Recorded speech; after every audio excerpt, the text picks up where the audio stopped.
days, that love day. But okay, it's customs. It's good for us.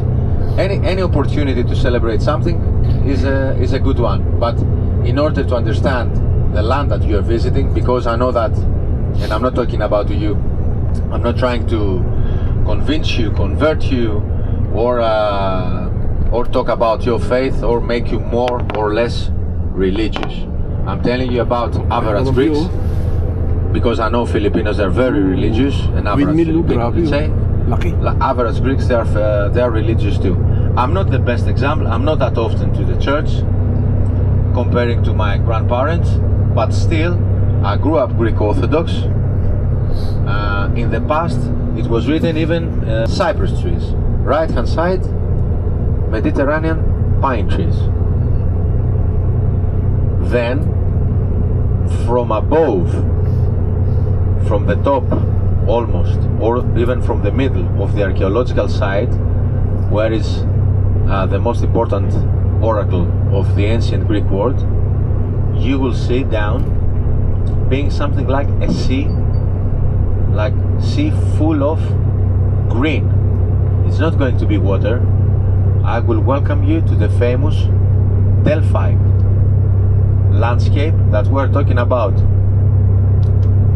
I'm sorry, allergies already.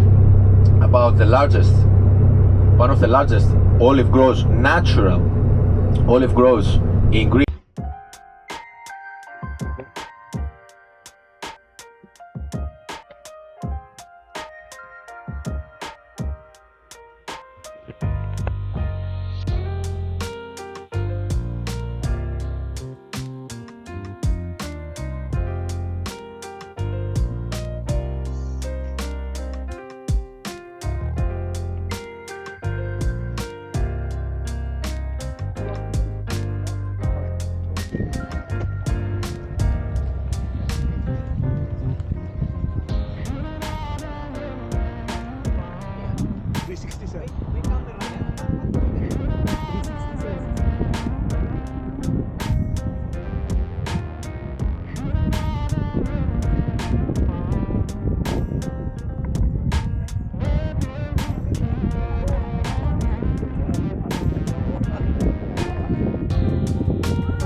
Since I have toured in Greece, Turkey, Cyprus, Holy Land, Caribbean, Egypt, okay, European civilization, the Minoan civilization, we know through tablets of Christianity in Athens and Greece. So let's say the first debate in history considered, we can say that it was St. Paul talking to Athenian philosophers and scientists about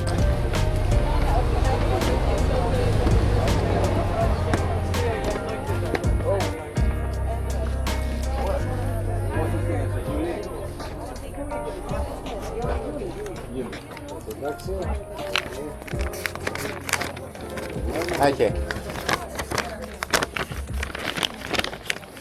From now on, you behave yourselves, huh? Doctoras and doctoras, and you stay with Julie. She's our local expert. Hello.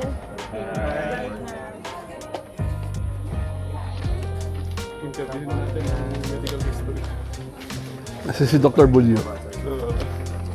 Okay, now you have your tickets. We keep the ticket for the entrance to the museum. Yeah. When we finish the tour of the site, I will give you free time at your disposal inside, and later we'll be down here, okay? So the meeting point will be here. I will tell you the time later, the meeting time. Okay, I will mention that. So with the same ticket, we are entering the museum later. Okay, welcome. Yeah, do me that favor. Don't forget that. They will scan it here, and then they have to scan it there too. So keep the you QR keep code. Okay. twice. Yeah. Dok, Okay, let's kunin mo go. na daw history, Dok. Ha? History daw. Medical history. Ah. Ah.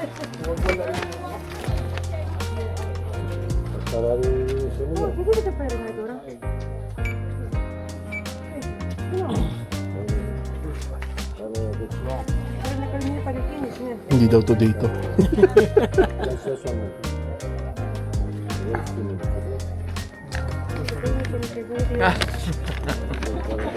Matay na. Ay, yaw.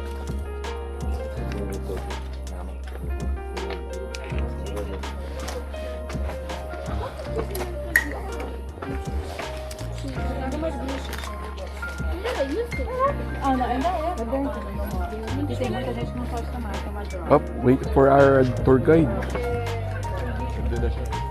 Ano ba? Ah. Bata eh. Nauna, bata eh.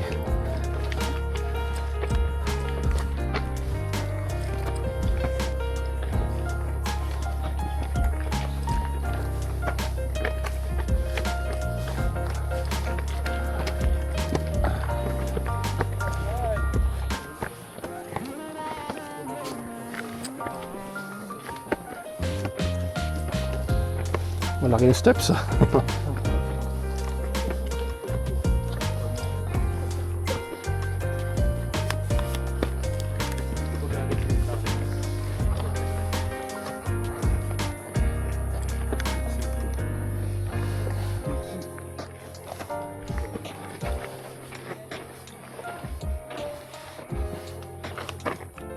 Okay, please come over here on this side. Okay, have a look at my representation. This is the archaeological site of Delphi as it was in the ancient times. We are looking at the ruins. For example, the big pillars further up there belong to this building, the Temple of Apollon. So they worshipped Apollo here for 11 centuries, from 800 before Christ till 394 AD, when the Christians closed the place down. They forbade the ancient religion. They prevailed here for 2 more centuries, but later they left.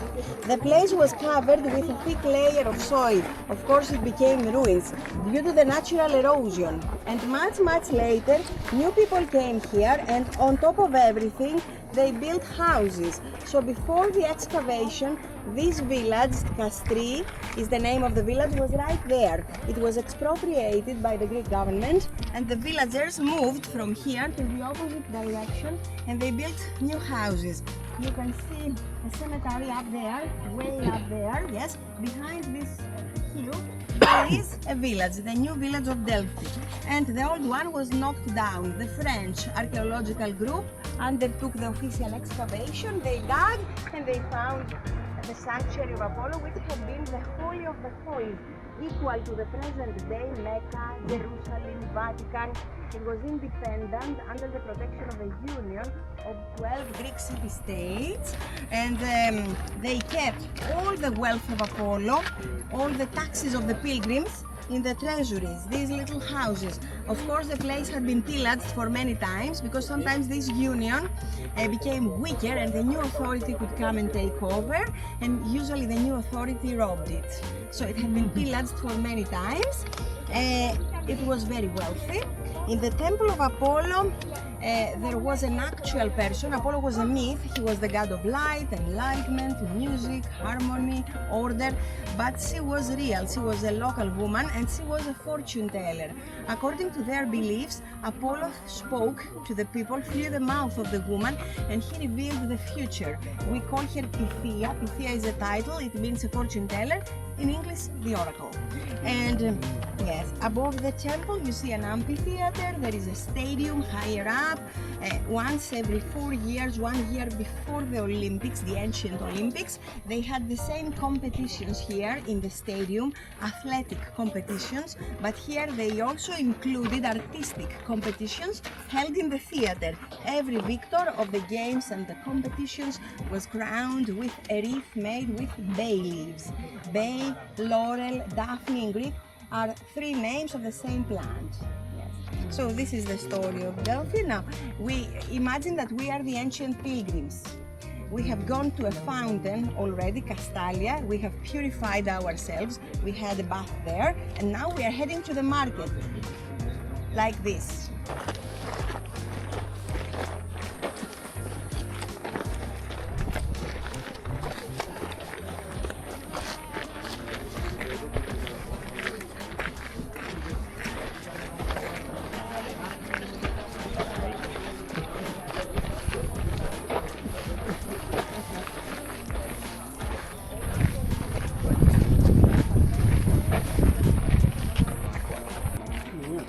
So this is how the market looked like in the ancient times. These are the stores back there where the pilgrims bought from the locals animals, living animals, mountain goats and knives for the sacrifices, a kind of a consecrated bread and wine. Later, in front of the temple of Apollo on the altar, they would sacrifice the animals, offer them to Apollo, but after slaughtering the animals, they cooked them. They never wasted the meat, and they were fed with the meat. So the good stuff went to the people, not to the god, in reality. So these are the stores. They came here for shopping.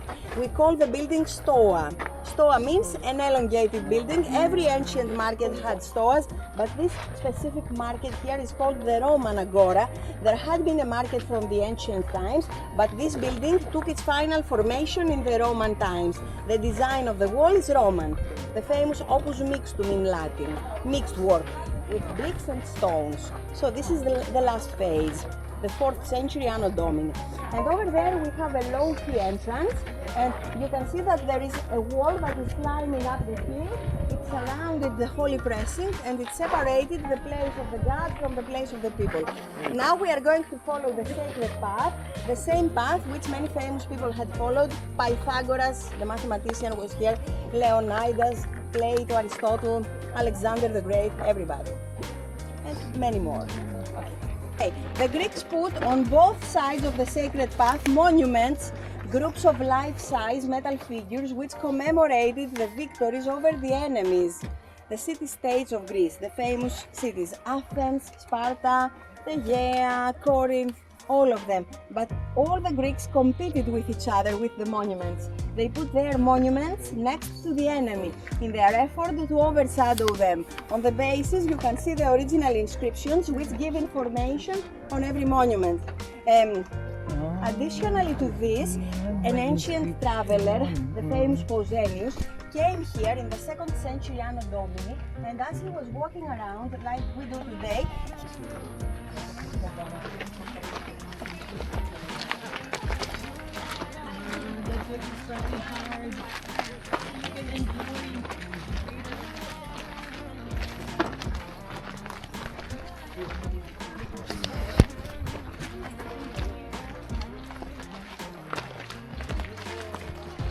Hiking ngayon guys sa Delphi. Hiking.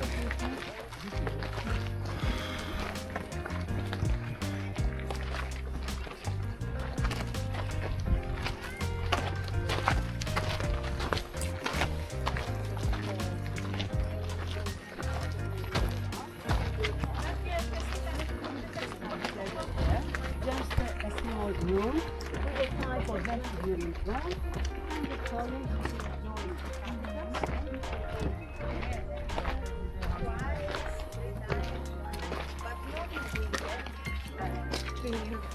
Okay. Was a parallel track. They ran there when the weather was better, and at the lowest level there was a big tub with cold water where they refreshed themselves and more. baths, a wrestling pit surrounded with rooms for lessons, recitals. They used those rooms, but all the other buildings remain foundations. In the gymnasium, they only exercised. They went up there to the stadium. This is the stadium for the games, for the official games. And the other side, on the right side, is the sanctuary of Athena. The goddess Athena was worshipped down there, but the only thing that has been restored so far is this a circular building surrounded with a colonnade of 20 columns. Only 3 of them have been restored so far. Okay, so we can see the 3 pillars still standing. This is a landmark for the place. And this is the area of the treasuries. You can see some ruins of buildings all around you and bases and foundations. These are the places where they stored the valuable donations and the... So the Greek myth has it that Delphi was the belly button of the earth, the center of the world. According to the myth, Zeus, the king of the gods, releases 2 eagles from both ends of the earth, from east and west. The birds were flying for hours to opposite directions, and after many hours they met in the sky of Delphi. So he threw a stone from the sky down here, and this is a copy, not the original, and he marked the center, the belly button of the earth. Omphalos is the Greek word for Omphalusin. Omphalusin. Kay Yes, Dr. you Chan know yan. it because you are doctors and you know it. Yes. So omphalos means the belly button. Omphalusin. Yes, it's an Audi. It comes out. And right here we have one of the treasuries. This one was sponsored by Athens, the famous city-state, in 500 before Christ. It was one of the wealthiest cities in Greece, and they built it as a celebration for the establishment of democracy in their city. It was one of the most expensive buildings here because it was made totally out of marble, which came from elsewhere because the mountain Parnassus here doesn't have quarries of marble. It came from Athens and from an island, Paros, so it costed.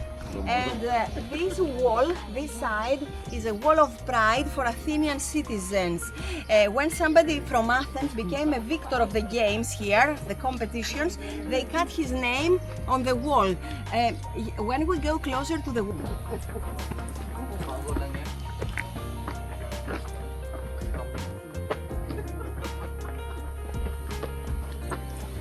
As we go up, We must go down. it's difficult to go down. Midway, you have a choice to stop or to go up.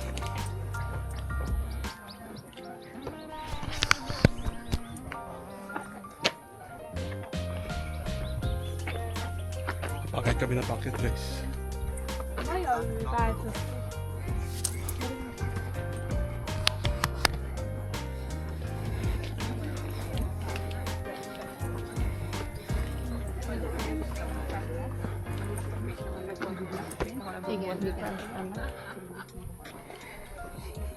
ground came up to this point.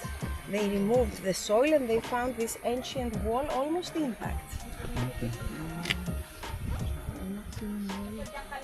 Okay, don't worry about the photos. Later, when you have free time at your disposal, you can take as many as you wish because it's the same way down. Okay. No zip line? Okay. No elevator going down? No. No. No funicular, bad. no elevator, no railings. You know this. Zip line, no? Zip line, no? Yeah, no. Zip line, no. Gusto zip line this. Okay, so there was a very prestigious offering put here in front of this retaining wall. There is a pile of rocks over there and a square platform on the top that supported a column 9 meters tall, on top of which they placed the figure of a sphinx. But we'll talk about it in the museum because we keep the original statue of the sphinx in the museum. This is more a Persian. Cyprus gave copper, the island of Cyprus. Cuprus means copper. Cu is the chemical symbol of copper. Cu. Cuprus. Cu. And this is the Temple of Apollo. The Temple of Apollo was a very big building. This is the last one, the third one. It was built in the 4th century before Christ. We are going to see decoration of the other two, the earlier temples also in the museum. And it was a building with walls surrounded with a colonnade of 38 columns made with limestone in segments. Only 6 of them have been restored so far. On the walls of the temple, they had written the famous Delphic orders. We are going to talk about them in the museum mainly, but let's mention something which is very important. First of all, where is it? This one. Let's have a look at this lady. This lady is the famous oracle, Pythia, the fortune teller of Apollo. Yes, Pythia. The fortune teller of Apollo, Pythia, sat on the tripod, a cauldron supported on 3 legs in a basement in the temple, and she foresaw and foretold the future to the visitors. We are going to talk about the procedure in the museum, okay, because we are going to see one of the chairs there, and she was local, she was an actual woman. Apollo spoke through the mouth of this woman. And over there behind you, if you turn around, you are going to see a serpentine column made out of bronze. This is not original bronze, yes. The original was stolen by Constantine the Great, the Christian emperor, the founder of Constantinople. It's still there in Istanbul, in the Hippodrome Square in Turkey, and we have a copy there. It looks like this. A serpentine column that's supported in the shape of 3 snakes intertwined, on top of which they had placed a gold tripod, solid gold. Of course, the gold was lost forever. The rest of it was taken by him, and it's there. So this is the original in Istanbul, and that is a copy. Now, yes. Now, these are the ruins. Now, you are going to have some free time at your disposal. You will go up to the theater and to the stadium. How? You take this path, or you can go from the other side of the building like this, from the other stairs back there, up to the theater, and from the left side of the theater, all the way up to the stadium. You take Ay, we got arrested. For urination.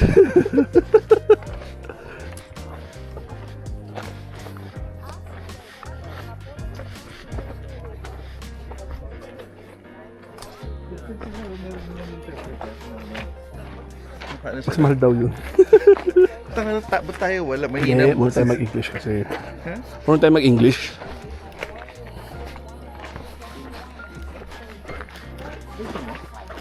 Tayo lang.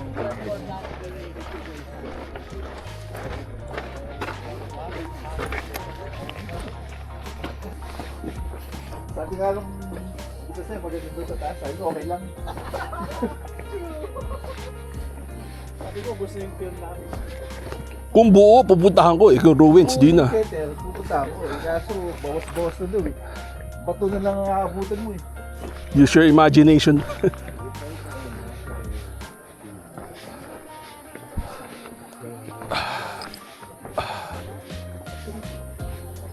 Uminit ulit. May CR kaya dito ba? Hindi kaya CR yun? Pwede.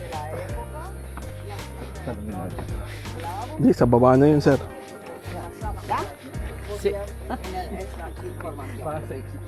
Sa exit. Actually, gutom na rin ako eh. Uy, mamaya alas 2 pa daw tayo kakain. Pucha. Meron ako dito. Yung ano. Hindi, may stocks naman tayo sa bus, di ba? Gusto mo yung chicken ko? Sabi mo, no, thank you. Kami din, sir eh. Plano namin kanina sa may bato eh.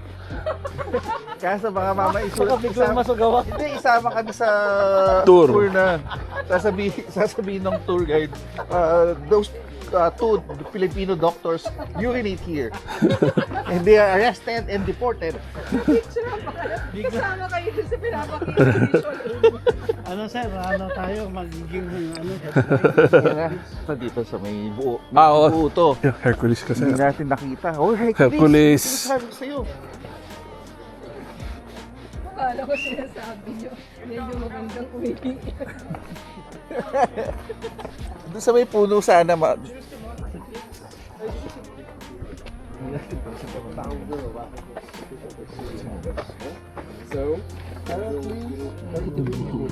May bato yung baby. Your protagonist were facing These two sides.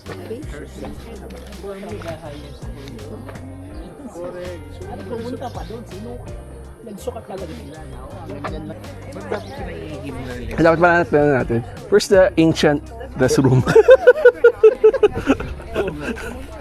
So you guys remember that Sphinx looking thing? Yeah. That was here. Yung ancient latrelles. Oo, syempre da. Kasi yan yung part ng para masabi mo modern civilization, may CR.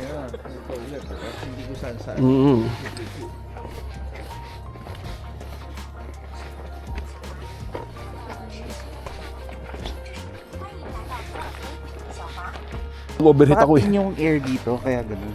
Kaya nag-overheat ako siguro. Hindi lumabas yung pawis ko. Pawis mo, ano?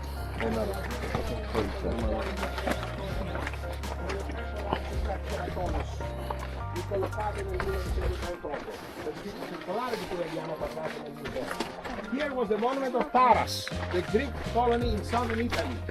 Still thriving. The city of Taras.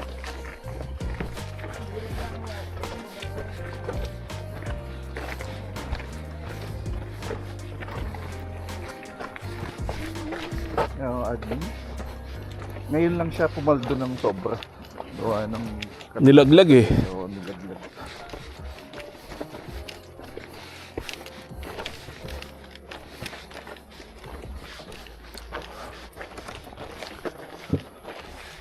Ayun, yung ruins ng toilet.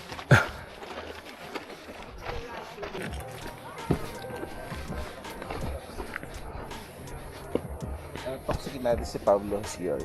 Yes, first the CR. And bendo machine. Where's the ancient CR? Nadulos yung medyas ko. Buti si Sir nakasapatos na. Yung sa Acropolis naka-loafer.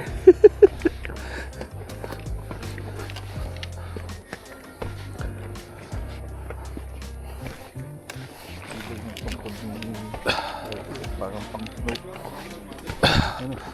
Oo, sir.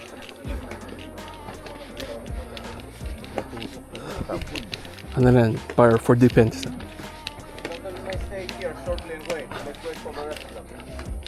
Thank you, Pablo. Where's the ancient? Hey guys, welcome to the vlog. Dito kami sa Delphi. Another mga ruins. So, bundok to. Ayan, papakita ko sa inyo. Ayan.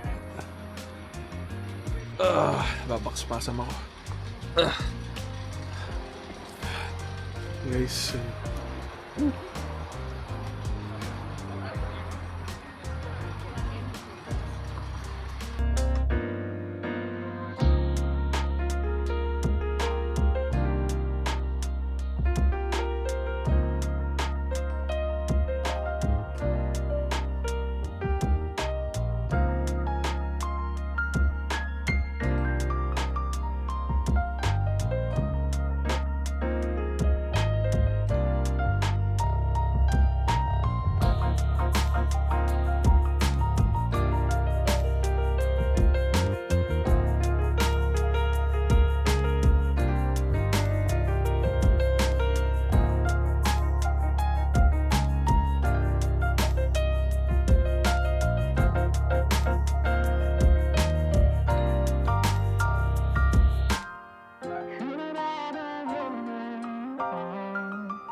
ayan guys, paalis na kami ng Delphi Museum. Ayan.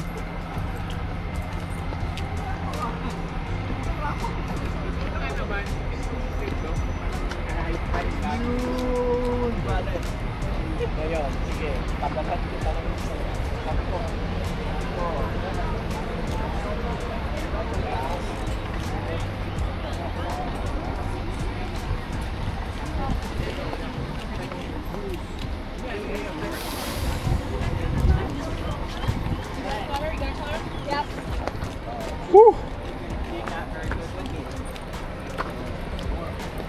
This is our bus. Guys, yan. Sabi galing.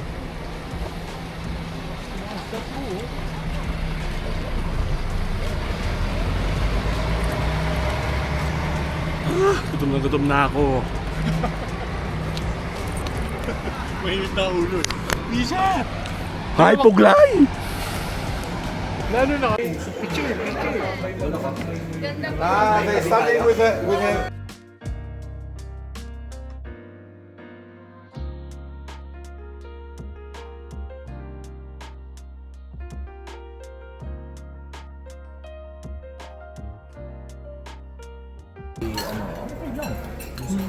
Oo, sa Globe. Hindi daw ako Paristo. It should be.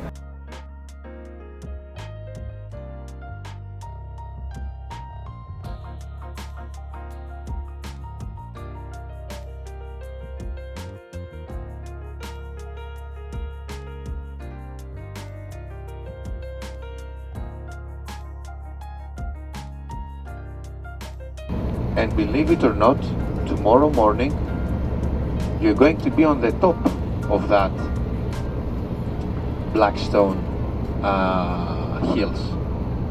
Welcome to Meteora. Meteora. You see the brown road signs was written Meteora 5 kilometers. In something like 10 minutes we're going to be in our hotel on a beautiful view of the back of Meteora, right behind the hills.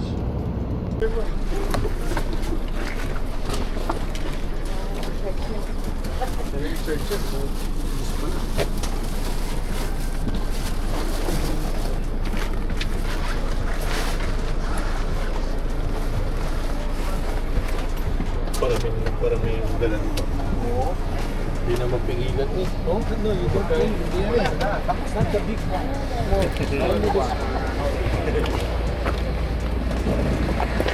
Only the small one.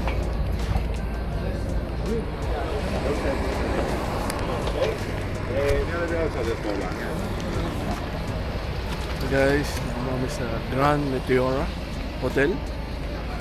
Ayan. Ayan ba? 5-star hotel. Ayun yung pupuntahan namin.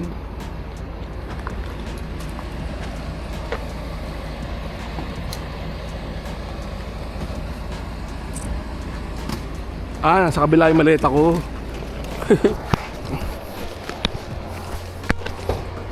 Nasa kabilang side pala.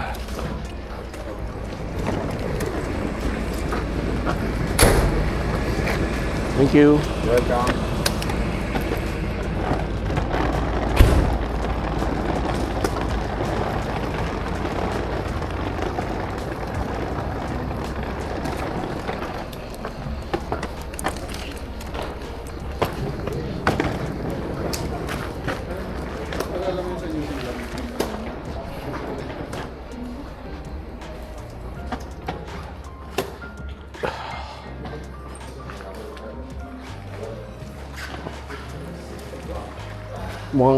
Mukhang may massage.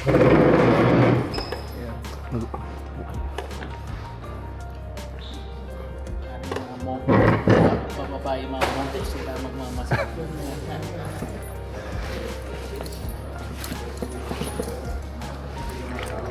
5-star to eh.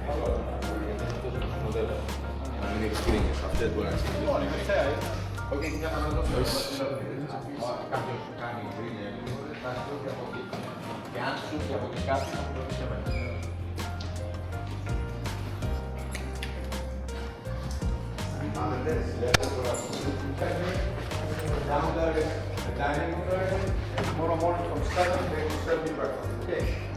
So, 3 different dishes will be ready for us.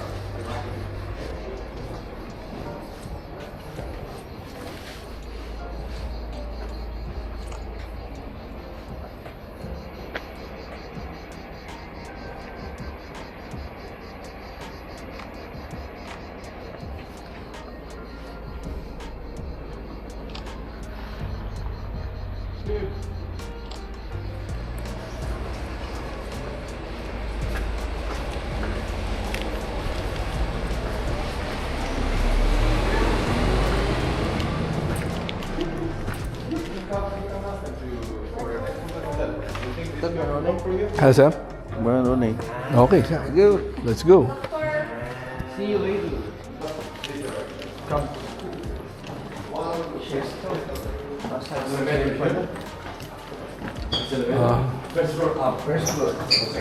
Thank you. Yeah, there's zero here. There's Zero. Eh, mauna na tayo. Let's go, let's go. One more. Oh, Sorry. okay. Little check. Hindi, walang. Okay. All good.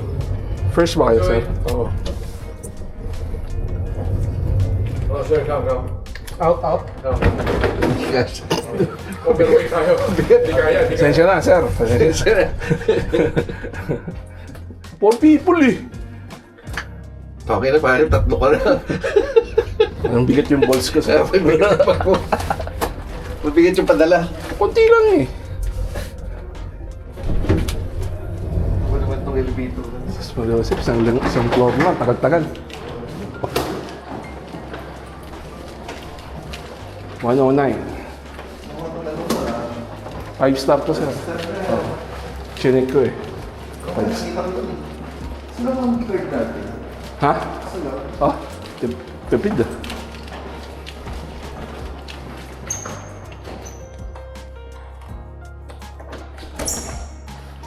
Uy. Nice. Amoy pa lang, 5 star. Same dad, same. Pucha, pre. Matrimonial na lang. Doon na ako sa dulo. Love na this. Ah, ganda ng view, sir. Tingin? Pang honeymoon suite.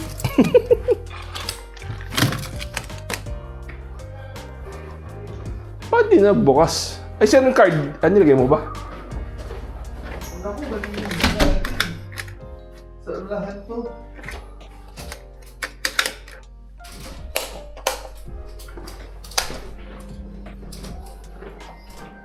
Aircon. Meron na? Yun. Malag.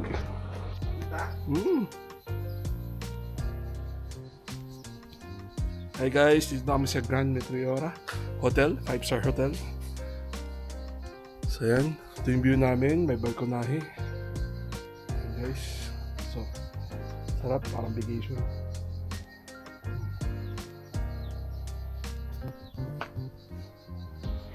Yung room namin guys, yan. Ito ang Azotea.